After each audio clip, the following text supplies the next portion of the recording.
governo se lá aumenta orçamento. Ba item salário vencimento ou de halo pagamento para funcionário FON. Nebe foi em recruta porta-voz do governo. Atual vice-ministro assunto parlamentar, Aderito Hugo da Costa. Hato informação ne liga ao Ministério com a instituição Estado Balum. Nebe halo recrutamento FON. Ori la cumpre decisão governo niang. Nebe desde fulang maio tinang suspende temporariamente recrutamento para funcionário FON. Governante ne afirma, governo se lá aumenta orçamento. Ori selo salário para funcionário FON Sira. Nebe a instituição Estado Sira Balum. Recruta FON. No razão governo suspende temporário. Para recrutamento FON. Também número funcionário atual nebe ia, bot liu. Deliberação da NESAI em conjunto com o serviço que Comissão de Função Pública halau ela foi intensivo para a continuação da reforma funcionalismo público. Também a posição é clara kata bandu atau halau recrutamento FON, no recrutamento agora de processo sira Comissão de Função Pública preparar itu depois de hari itu nih rasio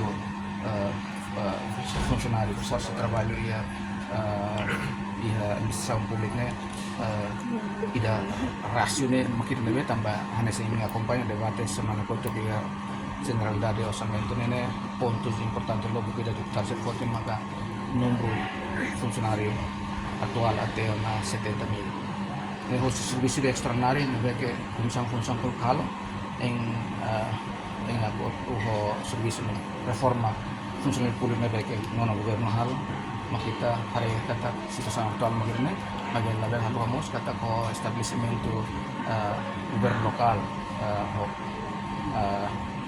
PAM sira ia território nacional toma ninia impacto diretamente mas ba necessidade de recrutamento nebe halo que desde 2024 liba quando ele implementa na período de transição ba descentralização administrativa nebe que tinamoi começa tinamoi janeiro né sosial primeiro-ministro se halo avaliação ba ponto situação se implementação transição né torne de ano para depois belehe tama município balão que pronto nato tama ba implementação poder local e descentralização administrativa então processo ini dados ni behetang dados ni bege mai hosi serviço intensivo da entre administração central ou comissão função pública para hari ekonomi força de trabalho e a administração pública. No Twitter dados atualização base, nebe a Comissão Função Pública, funcionário permanente, inclui administração pública ativo, de daune hamutu quase riun hat nulo, composto se feito riun sanulo resin hat liu,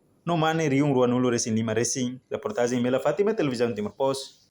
Janela informação ba emogoto, atau tem informação atual dia kliu, kita haluha, hane botão subscribe, like, halo comentário, no fahe tutang ba media sosial hotu.